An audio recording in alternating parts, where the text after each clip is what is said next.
Hello दोस्तों, बात करेंगे यहाँ पर आईआरएफसी के शेयर के ऊपर यानी Indian railway finance corporation limited के ऊपर।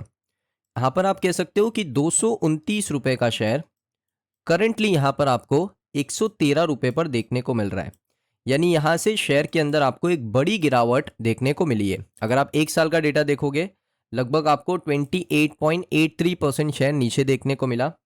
अगर आप पिछले 5 साल का डेटा देखोगे तो 356% का रिटर्न इसने निकाल के दिया है। तो प्रॉब्लम है पिछले एक साल से, और वो भी दोस्तों बजट के बाद। जब यहाँ पर बजट आया ना, आपका था बजट 2025। बजट 2025 के बाद शेयर के अंदर गिरावट शुरू हो गई, क्योंकि जो बजट था रेलवे का वो बिल्कुल अनचेंज था।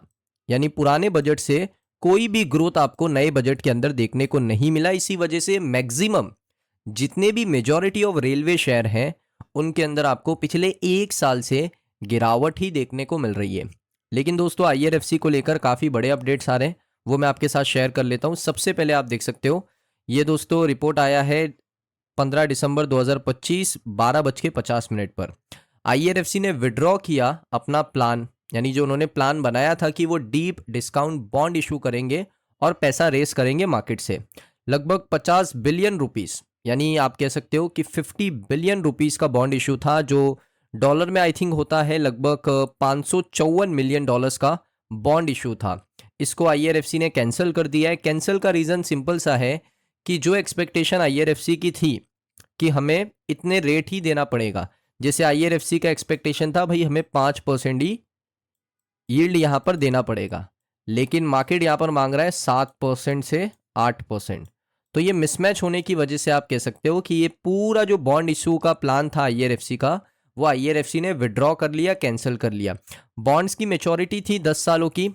बैंकर्स ने दोस्तों मंडे को बताया कि आईआरएफसी बहुत कम यील्ड प्रोवाइड कर रहा था इन्वेस्टर्स को, और इन्वेस्टर्स की एक्सपेक्टेशन कोई और परसेंटेज पे थी। ये मैं आपको एग्जांपल के लिए बता रहा हूँ, नंबर्स अलग हो सकते हैं लेकिन नंबर्स में बड़ा डिफरेंस था। इस वजह से जो आईआरएफसी ने डिसाइड किया था कि वो जीरो कूपन बॉन्ड्स को इशू करेगा, जिसका मेच्योरिटी होगा 10 साल का, उसको आईआरएफसी ने विड्रॉ कर लिया है, कैंसिल कर लिया है। अब ऐसा आईआरएफसी बिल्कुल नहीं करने वाला। दोस्तों ये खबर आपको देखने को मिली। उसके बाद एक और इंपॉर्टेंट खबर आ रही है, मैं आपके साथ शेयर करता हूँ। ये देख सकते हो, आईआरएफसी का एम है कि वो क्रॉस करेगा लोन सेक्शन 60,000 करोड़ का। कितने का? 60,000 करोड़ का जो लोन है उसको सैंक्शन करेगा। सैंक्शन का मतलब होता है, देखिए लोन बुक के अंदर कैसे प्रोवाइड होता है, देखिए एक होता है सैंक्शन, एक होता है आपका डिसबर्समेंट।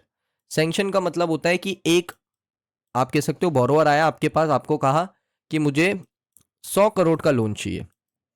अब आपने उसकी एलिजिबिलिटी देखी, उसने आपने कहा भाई आपको आपकी एलिजिबिलिटी के मुताबिक हम आपको 90 करोड़ रुपए सैंक्शन कर रहे हैं। सैंक्शन यानी अप्रूव कर रहे हैं, आपको दे देंगे।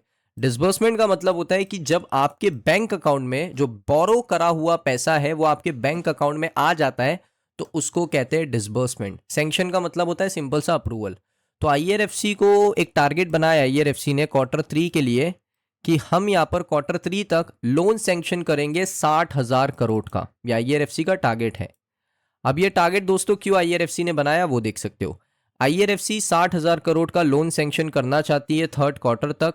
ये कंपनी के चेयरमैन और मैनेजिंग डायरेक्टर मनोज कुमार दुबे ने फ्राइडे को कहा। उसके बाद उन्होंने बताया कि जो नवरत्न सीपीएससी है, जो कि 40th फाउंडेशन डे, उन्होंने कहा कि इस माइलस्टोन के साथ हम अपनी कंपनी के फंडामेंटल्स को और मजबूत करना चाहते हैं। हम डिसिप्लिन के साथ, फाइनेंशियल आर्किटेक्चर के साथ अपनी फोकस को बढ़ाना चाहते हैं। साथ में हमारा जो नेक्स्ट फेज शुरू होने वाला है कंपनी की ग्रोथ स्टोरी का, उसको भी हम बिल्कुल स्ट्रेटेजी के साथ ही काम करना चाहते हैं।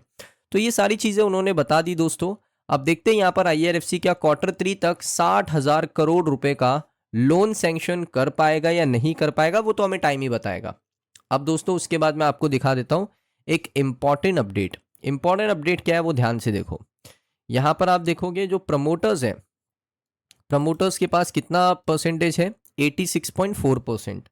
लेकिन अकॉर्डिंग टू सेबी रूल्स यहाँ पर प्रमोटर्स मैक्सिमम 75% होल्ड कर सकते हैं, उससे ज़्यादा होल्ड नहीं कर सकते। तो अभी तक यहाँ पर ओएफएस आया नहीं है। काफ़ी लोग पूछते हैं ओएफएस आएगा नहीं आएगा। देखिए ओएफएस आएगा, लेकिन सरकार है ना बहुत सही समय पर ओएफएस लाने की तैयारी में। सरकार कभी भी ये नहीं चाहेगी कि जो ऑफर फॉर सेल हो वो 100 रुपये पर हो, वो 50 रुपये पर हो, वो 60 रुपये पर हो, सरकार ये कभी नहीं चाहेगी।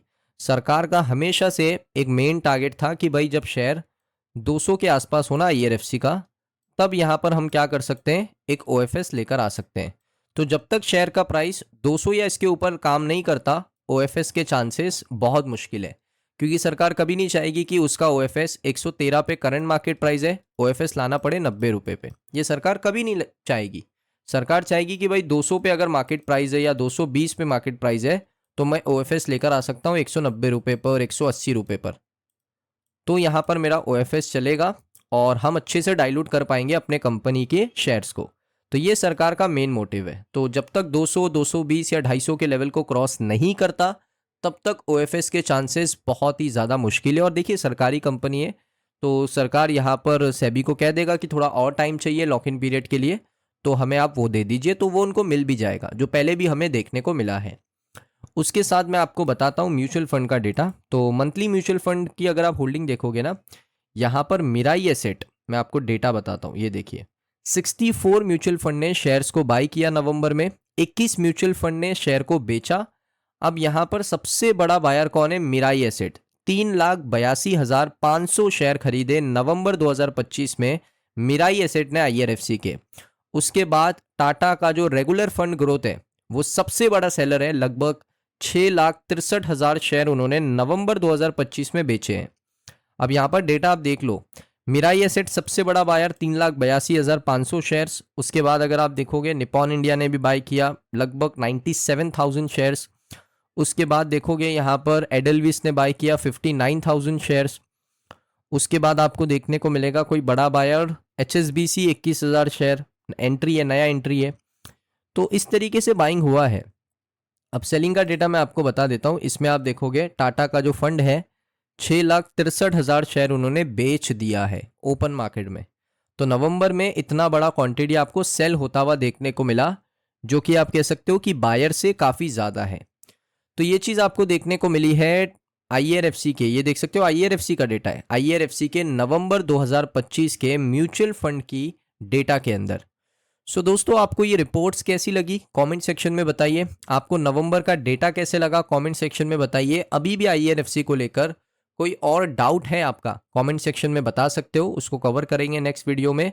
सो दोस्तों, मैं मिलता हूँ आपको नेक्स्ट वीडियो के अंदर। अभी तक मैं आपको एक रिक्वेस्ट करना चाहता हूँ, अभी तक आपने चैनल को सब्सक्राइब नहीं किया, उसको सब्सक्राइब कर लो, बेल आइकन को हिट करके नोटिफिकेशन को ऑल पे सिलेक्ट कर लो, ताकि जैसे हमारा वीडियो यूट्यूब के ऊपर अपलोड हो, सबसे पहला नोटिफिकेशन आपके फ़ोन के अंदर आए और सबसे पहले अपडेट्स आपको मिले।